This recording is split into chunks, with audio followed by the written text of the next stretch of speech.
And good morning and Happy New Year. Welcome to 2026. I am really excited about this year. I'm going to be doing a lot of really exciting projects. And I just wanted to jump in here today just to kind of share some of the stuff that I've been working on, a little behind the scenes kind of thing, and also just what I see coming for the new year. So, as you know, and if you've been following me for a while, you know that I have always, I guess what I really love to specialize on is helping you to figure out how to customize patterns in order to make dog wear that fits your dog. It's so important that you kind of look in and you learn some tricks and things like that in order to be able to, and then they're not tricks, that's really a bad word, but learning the ways and the tools to how to change patterns so that they fit. And also I talk a lot about how you can change patterns so that you customize them for the look and the feel that you want. So there are a lot of kind of aspects that come into this, but the main thing, the key component to pretty much everything that I do is all about fit and getting the fit right and customizing your patterns so that the fit is what you're the fit works, right?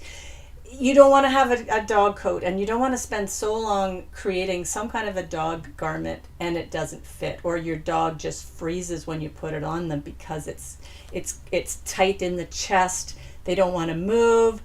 I talk to a lot of people and they also don't want to have a dog coat that goes over the head because their dog simply will not let them get near them with the coat. So there's a lot of things that we like to do to adapt patterns that make it so that the dog is comfortable and it's a functional outfit. And so what I'm going to be doing this year is really delving into that whole side. And I just want to be here as a support person for you to work on that. I mean, this is the key question that I get from people is, how do I get it to fit? I've got this dog, like I have people that come to me because they have a dachshund, I believe is how you pronounce it. I'm so bad at that. They have dachshunds and they can't figure out how to get their dog wear to fit them around their chest and their leg area. Or I have people that have just incredibly long backs and they don't know how to adapt patterns so that they work for their dog. And it can be really overwhelming when you look at a pattern and you simply want to follow that pattern, but you don't have a clue in order to how to fix it. So if you don't know already, I have a whole bunch of videos online on how to, first of all, measure your dog. If you haven't measured your dog, there's videos in there about how to measure your dog. But I also have videos about how to customize a sewing pattern. And today what I wanted to do was look at how to customize a knitting pattern. Now you may or may not know this about me, but I actually do knitting as well. And over the winter break, I had a lot of dog knit sweater orders that I was making. And it occurred to me that the thing that's cool about knitting is that you can adapt that knitting pattern so with much more finite customization than you can do with a sewing pattern. Or it's a little bit more easy because there are so many areas in that pattern that you can adjust that make it a little bit more challenging, excuse me, when you are sewing. So one of the things that occurred to me was that if you're knitting, and if you're making dog wear, you're making sewing patterns for dogs you're having a hard time fitting it, I'm kind of thinking that knitting might be the answer. Bear with me here while I go through this. The reason is that there are so many different areas on a knitting pattern where you can tweak it. So for example, right now I am, I'm just going to transition to my other camera here and I'll show you. I am making a dog coat, or sweater I should say, for a mini pincher, a mini pin they're called. and her name is Allie, and she is a very, very broad-chested dog. She has a very deep chest. So not only does she have a large circumference around, like if you measure, I'm always talking about measure behind those front legs and you get the circumference of the chest. But not only that, she also has just a very deep chest. So that's what I call the front height. So if you're going through my measurement videos, you'll see that there's one that's for the front height, and it's from where the collar starts and it goes down through the over the chest, through the front legs, into behind the front legs. And that is called the front height. And that can really differ a lot, and particularly if you've got one of these very broad, deep-chested dogs. So these can be a challenge because of that deep chest. And then sometimes, like a mini pin, for example, they often have a very slender waist. So after that really large chest, they have a very slender waist. So the cool thing with knitting is that you can really adapt that. So I'm just going to go back to this camera again. Let me see if I can zoom in here a little bit more, so you can see the dog. And there we go. That's probably a little better. Let's go back to, yeah, that'll give you a little better picture of what she looks like. So that's a really deep chest. I'm just going to go to the next picture of her. Oops. I think I went too far. Let's go back. Okay, wait a second. This is the next picture of her. I'm going to zoom in, and I'm just going to look at my other camera and make sure you're seeing this. No, you are not seeing this. Okay, why not? 1 second, just bear with me. I'm just going to zip this picture into this screen. There we go. So this is, no, looks like it's the same image, but this is the side of her anyhow. So you can get a bit of a different idea of this deep chest, this really big, deep chest, but also you can see the side, and she's got a very wide circumference, like a very deep round circumference. And you can't really tell in this picture too much, but she also, once we get past that really deep chest, she has a fairly slim waist as we get closer to the hind legs. So the cool thing about adapting knitting is that you can really tweak these things. So I'm going to just show you this next one. I'm going to drag it in here this time. Let's see, which one have I got open here? I think it's this one. Okay, so let's just drag this picture in. Okay, and I'm just gonna go back to this camera. Yeah, so you can see what I'm looking at here. Good. So on this one, this is kind of an illustration of a dog and what areas you would be measuring. So I have a similar chart, but I just wanted to look at this and show you, just in comparison to a pattern, the areas that you can tweak. So we've got the neck circumference. We also have the lower neck, and this starts to give you an idea of that, where the chest comes in. Now my illustration, this is not my illustration, but I thought it was a good one just to give you an idea of different areas on the dog's body. And then we have the chest circumference, and then we have the back length. Now I just want to show you another picture here. This is a picture of the pattern that I've been working on. This is a cool pattern. It is absolutely gorgeous, and I'm going to show you the sweater in a second. But this is the illustration that the pattern developer put together to show the different measurements on the sweater. And I love this kind of illustration. Not all patterns come with this, but I do this one in the patterns that I develop because it gives you so much ability to adapt the pattern to fit the various places. So because I'm working with this mini pin, she actually has a fairly long back. So from the bottom of the pattern all the way up to behind where the, I'm not sure if you can see my mouse. That's what I'm kind of going back and forth on. But from the bottom of the pattern to where the break is at the bottom of the waist. I'm going to zoom in on this a little bit more so you can see. So the bottom of the pattern, and then where the little gray area ends, you can see where the waist begins. This is the waist panel here where it says circumference at chest. And then you can see where the arms are. And then you can see what the area between the arms and where the collar is. If I look over here on the right, I can see that the collar area for all dogs is 1.5. And then the circumference of the neck is 9 or 11 or 14, depending on the size that you choose.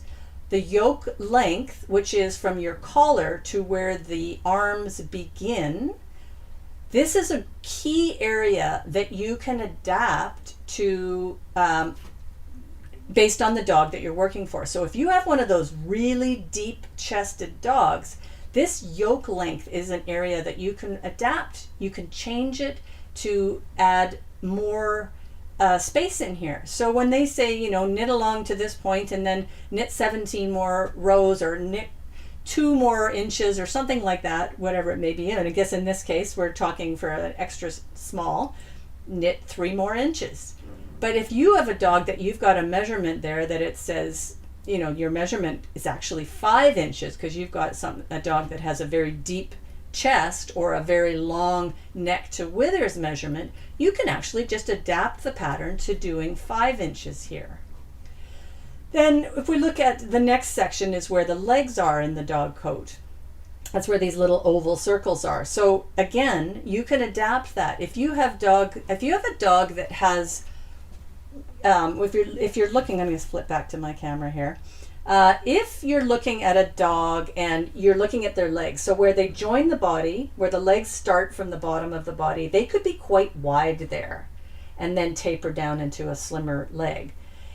If that's a really wide area, then you can make that opening on the sweater a bigger area. And also when they are wide, if they kind of taper out into this wide leg at the top, they're usually a fairly muscular dog, and they often have this very broad chest that I'm talking about and that deep chest. So if I switch back to my overhead or my illustration here, if you were if you had a dog that had this kind of wide area here, you can adapt this whole section here. So you can make this slimmer. You could make this section in the center, in between the 2 ovals. You could make that section skinnier. You don't have to make it as wide as the pattern tells you to do. So you can reduce the size and the number of stitches that you put in there. Also, if you have a dog that has a really broad, deep chest, you're going to want to look at making this section here between the bottom of the legs and the top of the legs, which would be the bottom of those little semicircles is behind the dog's legs, and the top of the semicircle is where the front of the dogs, or like where they are on the chest side. If you're looking at the front of the dog, that's where the sweater would join at the top of those ovals. I don't think I said that right, but essentially the bottom of them is behind the legs, the top is in front of the legs. That's probably the best way of saying it. So if this is an area that's really wide and really big, you're going to want to increase this area. So you would make this, in this particular pattern, I would make this area longer in here, and I would make sure that I have enough circumference to adapt to the width of those legs. So one of the ways you can do that is just simply when you have you can just add some more space in here and make this a wider oval in here. The other thing that you can do is taper the width around the center, around the chest area. So in this particular case, for my mini pin that I'm working on, they have a very wide circumference. Like the circumference of their chest is quite wide. In fact, the chest circumference, if I look at the measurements that I've got for this dog, the chest circumference is 22 inches. The back length is only 20 inches. So there's a really big difference there. Like their chest is wider than the full length of the dog, which is quite interesting. So I adapted this pattern that I'm working on in order to add a little bit more room around the chest. And then, actually, no, that's a lie. I did not actually adapt. What I always do, and it doesn't matter if it's a sewing pattern or a knitting pattern, I generally, when I'm looking and I'm picking the pattern that I want to work with, I always start with the chest circumference. That is the one that it's when you're working with a pattern, like a stitch pattern, when I'm saying a pattern in knitting, you are going to be messing with the overall look and feel if you change the circumference around the chest. So I always stick with the chest circumference. And also this is the same thing with sewing. When I'm picking a sewing pattern, I always recommend start with the chest circumference. Get the pattern that is the closest to that chest circumference, because that way you can adapt the length. You can adapt the withers length. You can adapt the overall back length. But it becomes more challenging when you want to adapt the chest circumference. So transitioning back to this illustration, I actually chose the pattern that was the closest to the chest circumference, and then I adapted the other areas to work with that. Then the other area you can play around with here is the back length, and this is the easiest one to adapt because you just simply keep knitting until you have the right amount of length. So I'm going to transition to, where is it? There it is, right behind me. I'm still working on this. This is still a whip. It's a work in progress, but I just wanted to show you this pattern. So it's a gorgeous pattern. I mean, I'm going to put the link to this pattern. It's a very complex pattern, and I would only recommend it for people that are doing, that have been knitting for a while, because it's a brioche pattern. And brioche is a very interesting knit, but essentially it's also called a fisherman's knit. And essentially, it's a very, I'm not going to go into the details what it is, but it's a brioche knit. It's a bit more challenging. And on top of the brioche knit, it has what's called this chevron look. So the chevron is this kind of V pattern that's gone into the stitching. It is definitely very complex, but it is gorgeous. So I'll put the link to this. It's a Pearl Soho pattern. I've made it once before and I absolutely love it. But what I wanted to show you is how I've adapted it. So better to look at the belly side of the sweater. I've adapted this so that I have a much longer length. So from where, this is where the chest is on this is where the part that wraps around the chest is right here. And then this is the back of the coat. This is what covers the back. So the illustration, or sorry, the pattern itself that you could see on the illustration, it only had a section that was about from here, the back length, the bottom of the back, to about here. And then it went into the chest and knitting this chest section. But because I have a dog, that the dog I'm working for is much longer than this particular pattern, then I added a whole lot of extra length. And then the other thing that I'm doing while I'm working on this is I have adapted this portion. Now this is the portion that goes through the front legs on the dog. And if I put the back, this is the back here, and this is the front that we're looking at now. So this portion here, when it's attached, will be where the legs come through. So that comes on both sides. And so we've got two legs, as you can see. And so what I've been doing on this, I'm going to flip back to the illustration. What I've done on this is this section here where the ovals are on the front legs, where I've created that leg, or area that I just showed you. I've made this longer. And by making this area longer, it allows me to create more depth in that chest area. So that front height, as I was saying to you, that area that's measured from where the collar sits on the dog through the front legs, like along the chest, through the front legs, into behind the front legs. That's the front height. By adding some extra length in here, in between these two ovals where the front legs are, I can create a deeper chest on this pattern. And then, as I said before, I can also add some more room above those armholes for the overall length of the dog coat, or sweater in this case. The other thing that I didn't mention to you, but I will flip back to me, So you might have noticed that there's this little white section here where I've got some yarn in place, and this is called waste yarn knitting. And what I've done is I've just, you can see on the other side, it's just one piece of yarn, and it's what it does is it's called waste yarn knitting, and it allows you to create an opening in your sweater. So what I've got here, what I'm knitting into this, is an opening that I will finish later on that allows you to hook up to a harness on the back of a dog, hook your leash up to a harness. I'm just going to show you a finished example here. This is another sweater I worked on over the break and the winter. So let's see if I can get to this. I did the same thing here. I used waste yarn, and while I was knitting, I created a hole here, and it just holds all the stitches. And then you open it up, you re-knit those stitches after you finish knitting the whole sweater, and then I add a little cover. So that's where I can hook up to the leash. So that's what these stitches are here. So just to explain what that stitch is. But going back to the measurements, these stitches sit right at the point where the neck to withers measurement are. Because typically a harness hookup sits right above the shoulders, which is the withers on the dog. So when you take that neck to withers measurement, you're able to adapt the pattern to fit this area as well. So I'm going to switch back to this illustration.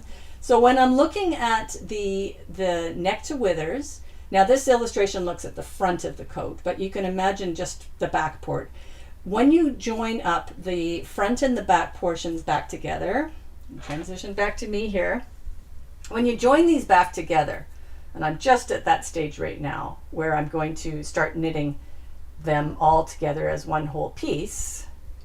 So you can see the legs. So once this joins back together, then the continuation of that knit becomes the same on the front and the back. So the point I'm trying to make here is that once you join it back together and your arms and your legs are attached, then the portion that sits at the front of the dog coat and the one that sits at the back of the dog sweater is the same length.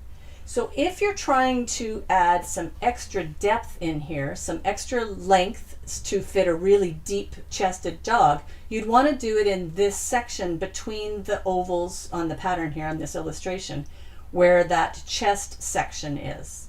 And that allows you some more depth in that chest area. And then you start knitting on here and you can finish that off as you need to. Now, my dog, again, the pincher that I'm working on, the mini pin, has a very long neck to withers. So I'm able to just work with this because I'm just going to zoom in so you can see a little bit more on this. Okay.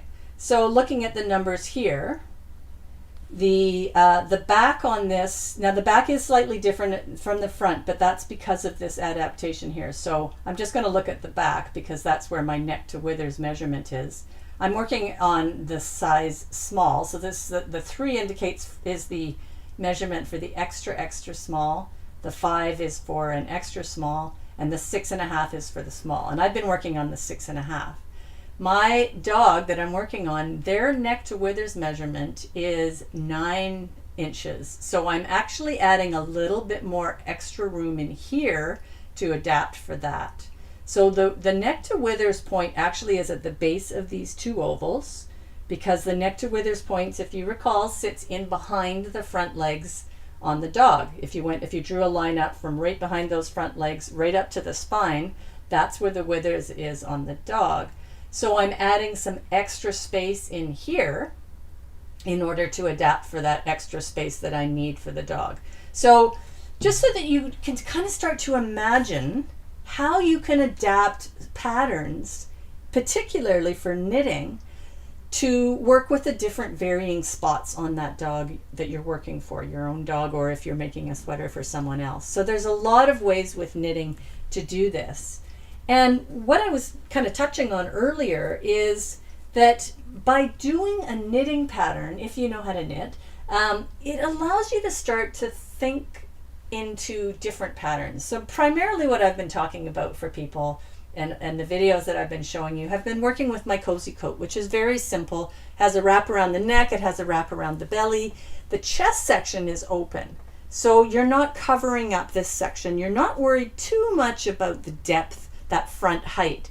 But if you're starting to delve into making dogs that have dog wear that has arms on them, or if you're making like a hoodie like I'm wearing today, something that has an area that covers the chest on them, then you're going to start to think about a lot of different measurements that come into play, like that front height and also the chest width in between those front legs. There's a lot of different kind of elements that start to come in. So by knitting a pattern first, you start to really see what fits for that dog, and it gives you a really good idea of where is it bunching, where is it pinching, because you are adding some different you're just adding more material in, right? It's more than my cozy coat. So knitting is just a really great way of tweaking the measurements to customize exactly to your dog. And then you could actually even use the knitting pattern,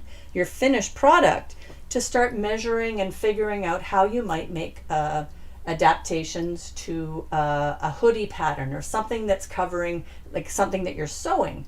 So I'm hoping that I'm not just talking all over the place. What I really want to try to share here is the idea that, number one, fit is absolutely the most important thing, and that number two, customizing fit is actually quite doable. Like, it is something that you can do and not to be afraid of.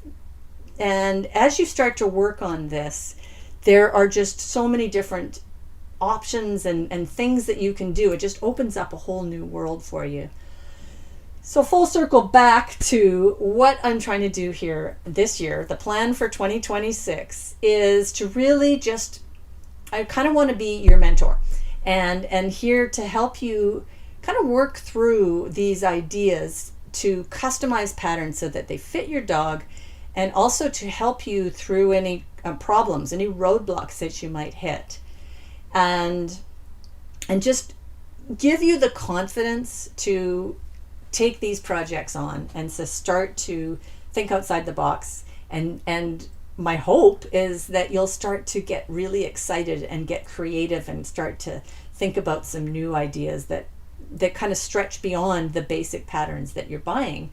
Just start to adapt them and come up with new ideas. So over the next little while, I'm going to be doing both sewing and knitting. And the third project that I alluded to in several videos in 2025, and several of my live sessions as well, is that I'm also going to be working on my waxed canvas project. And this is a little bit of, it's kind of my, I don't know, I don't want to call it a pet project, but it will be, it's going to be a long series. And I don't even have like a date, or sorry, like a number of videos that I'm going to do on this. It's an experimentation, and it will be just me working through how to create a dog coat out of waxed canvas. And I talked about that in a lot of the other videos, so I won't go into great detail. But the reason that I'm really excited about this is because waxed canvas is so much better for the environment than a plastic, a PUL, a polyurethane laminate coat. And for a few different reasons, but the main two reasons are the polyurethane laminate coats break down, so they have a life cycle to them, and once that waterproof nature is no longer working, people tend to throw them out. And also, when you wash that coat, and even just general wear and tear on the coat, all the little tiny bits of waterproofing nature to that plastic, because it is plastic, are breaking down. And when you wash that coat, those little tiny bits are getting into the water stream, they're going into the ocean. So I really want to experiment and play around with this whole wax canvas thing, because the great thing with wax canvas is it's a renewable resource. I mean, it's a renewable waterproofing. the fabric itself is 100% natural cotton. So you can source that cotton, and I'm going to be looking at different ways of sourcing the cotton, but I'm trying to find organic, natural, ethically grown cotton. So that's the first starting spot. Then I'm going to be experimenting with different ways of waxing that canvas. So there are a couple of different options. One is purely natural using beeswax, and then the other is using traditional wax that you can, paraffin wax, which is a an oil-based wax, petroleum-based, and so it isn't as natural, but it's far more easy to come by. So I'm going to be experimenting. This is just going to be a fun project that I'm going to be running, and I'm going to be experimenting with all the different things to try out what works, what doesn't work, come up with my best product that out of that wax product that I'm going to create that I find is the most waterproof. Also, how to sew with that. Do you wax it first and then sew afterwards, or do you sew it first and then wax it afterwards? The great thing about the wax canvas is that you can continue to wax it, so to keep that waterproof nature of it up. And adding that wax, I don't think I said this earlier, but adding the wax to the canvas or the cotton makes it waterproof. It makes the water, it makes it impenetrable. The water can't get through. It still breathes though, because it's a natural cotton to begin with. So it's just, I'm really excited about this project. So that'll be my third project that I'm going to be working on. And that's where I'm going to be going into the new year. It's like, this is really exciting for me. And I hope that you'll come along with me on this, this exciting journey in my very different areas. But all of them will still kind of come back to this key point of fit and making coats customized. The wax canvas one is a little bit veering off, but it's still customizing by customizing a pattern using wax canvas. And it's all about making functional, really great dog wear for your dog. And if you're in business, like, this is also another whole area that I think people can really make money out of, is creating dog wear and selling it, either by making patterns or by sewing it and selling it. So there you go. That is my whole plan for 2026, and I really wanted to share that all with you, and just a little bit of a deeper dive today into knitting, because knitting is going to be an area that I am going to be also including from now on into what I'm talking about, because knitting is one of my biggest passions. When I work all day long on the computer, and I'm sewing and I'm making patterns, and I do a lot of work that I call my kind of office work. And then at the end of the day, when everything's done, I sit down on the couch and I pull out my knitting bag, and that is it's my Zen time. I get to relax. It's so meditative, this knitting process. It is so much fun, and it's really, like, I love knitting.